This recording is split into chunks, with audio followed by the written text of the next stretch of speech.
Grace and peace to you in the name of the triune God, Creator, Redeemer, and Sustainer. Amen. We seem to move rapidly from controversy to controversy in the news lately, and it's hard to imagine why some of these things are controversial, except that the deep divisions that exist in our country pit us against each other. We all seem to be in our fighting stance, teeth bared, fists raised, ready to attack each other over disagreements about political or social policy, ready even to hate each other if things get too heated. Let's take one of the most recent controversial topics, the federal government's plan to forgive a portion of student loan debt. Up to $10,000 could be forgiven for borrowers under a specific income threshold, up to $20,000 for borrowers who meet additional requirements. And this has people up in arms. As near as I can tell, the argument runs something like this. I suffered to pay all of my student loan debt. Why shouldn't current borrowers have to suffer just like I did?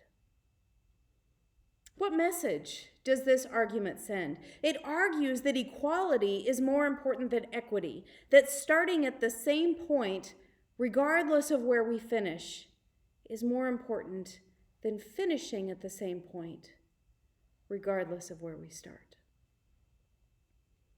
Student loan debt is only one example of this. Do we expect 20-somethings who are typically paid at the low end of the pay scale to take on almost $40,000 in student loan debt at the same time that we're expecting them to think about settling down, getting married and starting a family, and buying a house? In contrast, in the year 2000, the average debt at graduation was less than half that. And although wages were lower, the buying power of the dollar was higher than it is today. So do we begrudge people with student loans some measure of assistance if it will move them just a little closer to the finish line? Yes, if public reactions are to be believed. We're just as guilty of this in other areas. Think of all of the times and all of the reasons that you've cried, "It isn't fair," over the years. We all do it, don't we? Someone else gets a promotion or a raise and we feel left behind. Maybe a younger sibling gets away with a later curfew or a loosening of the rules. Whatever it is, we feel that there's a financial differential or a power differential or some inequality that moves them ahead 2 spaces while we stay still. And where does it get us? What benefit do we get from keeping score, from doing this kind of cost-benefit analysis of our own position in life versus our neighbors? Because that's what it boils down to, really. It's a cost-benefit analysis. Whenever it looks to us like someone is drawing ahead of us in this race to the finish line that we call life, what is it going to take for us to draw equal to them again, or even pull ahead? What will the benefit be of doing so, and is the cost worth it? But what we often fail to look at, what we may not even be aware of, is where they're starting from, or what obstacles they have in their path that just might make that race harder to run. It's never easy. But when we get distracted by where our neighbors are starting and how far they have to go, we can lose sight of the finish line altogether. Jesus seems to be talking about a similar cost-benefit analysis in our gospel text for today. If one of you were going to build a tower, he says, wouldn't you first sit down and calculate the outlay to see if you have enough money to complete the project? We don't want to be sneered at for overstretching ourselves. But that doesn't fit with what he's just said. When he's called on those who are following him to turn their backs on their loved ones, on even their very selves, to be his followers. There doesn't appear to be any sort of cost-benefit analysis in that equation. It's all or nothing. This morning's text ends with Jesus being abundantly clear on this point. You can't be my disciple if you don't say goodbye to all of your possessions. But it's a little confusing, isn't it? At the beginning, Jesus is talking about family and loved ones. At the end, he's talking about possessions. And in the middle, he's engaging in some discussion of economics. This speech of Jesus seems to be disjointed at the least. But what if we are not the ones weighing the cost and benefits of building the tower? In our text from Deuteronomy, the Israelites are being asked to make some choices too, to weigh life and prosperity against death and adversity, and to determine which they are willing to embrace.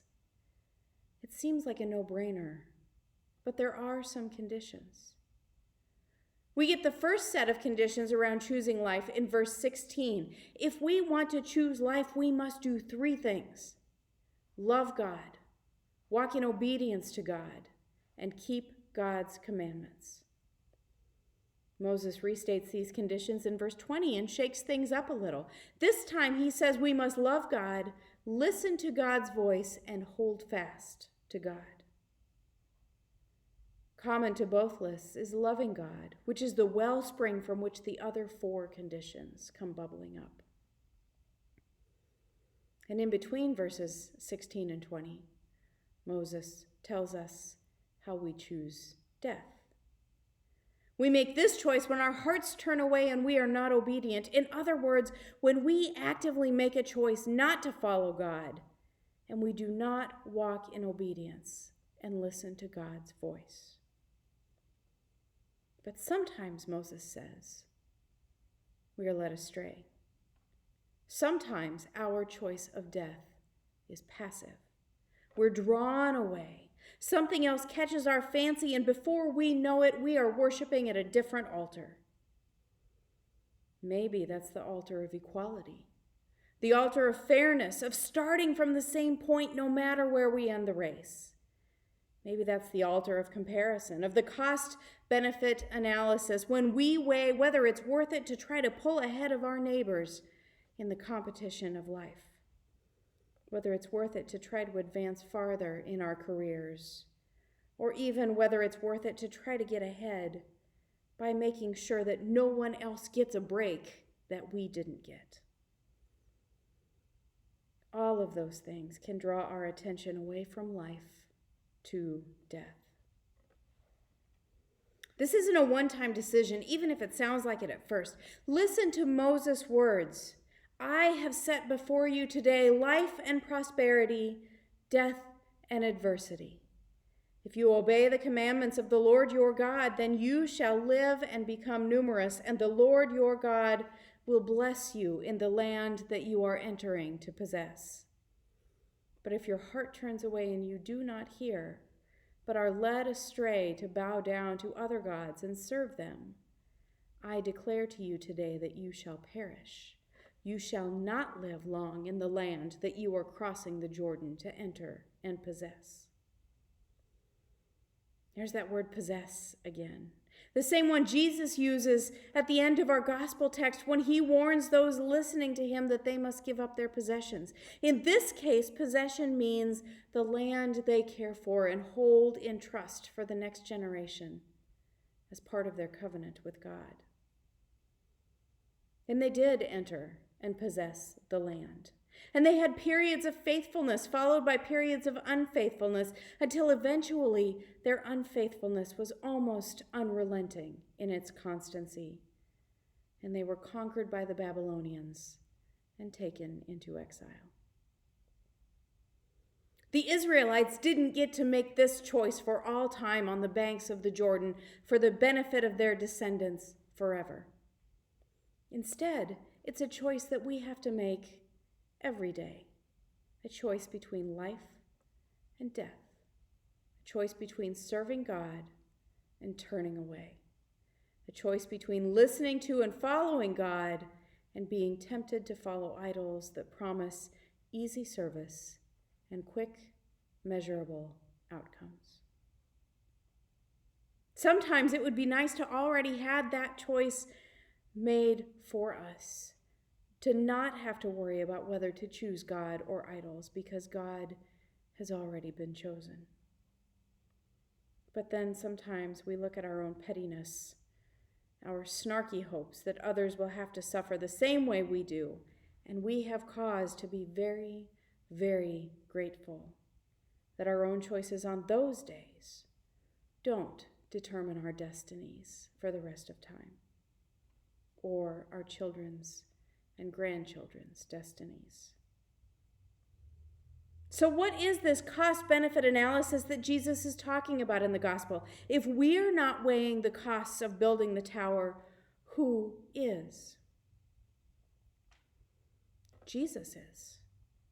Jesus has come to build the city of God, to bring the reign of God into fruition, and we are the building stones. If Jesus is the foundation and Peter is the rock on which the church is built, we are the bricks and mortar. We are the keystone that holds up the arch. We are the doorway through which all people can enter. And it's all or nothing. Ultimately, to be faithful to Jesus will cost us all of our possession, all of those things which we hold in trust for God and for those who come after us. Creation, our relationships, our responsibilities to manage our economic and social resources. All things which, if we try to hang on to them too tightly, can distract us from God and come to possess us instead. To be faithful to Jesus is to choose each day to honor our covenant with Jesus above all else. To be willing, even eager, to set aside those things that try to distract us, that try to get us to choose death over life. The calculus is simple. If we are committed to bringing the reign of God into fruition, Jesus calls us to say yes every day, to say yes to Jesus, and to say no to petty infighting and snarky valuing of equality over equity. How do you answer Jesus today, tomorrow, next week? Amen.